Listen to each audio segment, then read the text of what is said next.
শুরুতেই সংবাদ শিরোনাম। সাবেক মন্ত্রী মুক্তাদি চৌধুরীর ফাঁসির দাবিতে ব্রাহ্মণবাড়িয়া হেফাজতে ইসলামের বিক্ষোভ। ব্রাহ্মণবাড়িয়া নিউজ, সংবাদে সারাক্ষণ। সাবেক গৃহায়ণ ও গণপূর্ত মন্ত্রী রম ওবায়দুল মুক্তাদি চৌধুরীর ফাঁসির দাবিতে ব্রাহ্মণবাড়িয়ায় বিক্ষোভ করেছে হেফাজতে ইসলাম। 2021 সালে ভারতের প্রধানমন্ত্রী নরেন্দ্র মোদীর আগমন ঘিরে বিক্ষোভে ব্রাহ্মণবাড়িয়ায় 16 জনের প্রাণহানির ঘটনায় মদতদাতা আখ্যা দিয়ে তার বিচারের দাবিতে এই বিক্ষোভ হয়।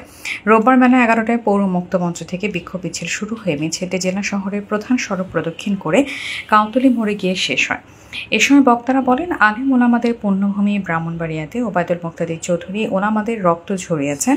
2021 সালে ভারতের প্রধানমন্ত্রী নরেন্দ্র মোদীর আগমনকে কেন্দ্র করে আন্দোলনে মুক্তাদি চৌধুরীর প্রত্যক্ষ মদতে ব্রাহ্মণবাড়িয়া হত্যাকাণ্ড ঘটানো হয়েছে। এতে 16টি তাজা প্রাণ ঝরে। এসব হত্যাকাণ্ডের দায়ে তাকে ফাঁসি দিতে হবে।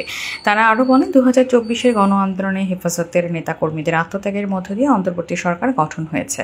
তাই অন্তর্বর্তী সরকারকে দ্রুত শাপলা চত্বর হত্যাকাণ্ড সহ ব্রাহ্মণবাড়িয়া আলেমদের উপর অত্যাচারের বিচার করতে হবে। এছাড়াও মুক্তাদি চৌধুরী ও সাবেক পুলিশ সুপার আনিসুর রহমানকে ব্রাহ্মণবাড়িয়া জেলা আদালতে হাজির করে দ্রুত বিচার কাজ শেষ করে সর্বোচ্চ শাস্তির দাবি জানান তারা। জেলা হেফাজতে ইসলামের সেক্রেটারি মুফতি আলী আজম কাশেমীর, সিনিয়র সহসভাপতি মুফতি বোরহানুদ্দিন কাশেমী, সমাজ কল্যাণ বিষয়ক সম্পাদক মাওলানা ইউসুফ ভুঁইয়া, যুব বিষয়ক সম্পাদক মাওলানা জুনায়েদ কাশেমী, প্রচার ও প্রকাশনা সম্পাদক মুফতি ওবায়দুল্লাহ মাদানী, দপ্তর সম্পাদক বেলাল হোসেন, জেলা এনসিপি যুগ্ম সমন্বয়কারী আব্দুল্লাহ আল জিহান মাহমুদ প্রমুখ বক্তব্য রাখেন। News desk, Brahmanbaria news.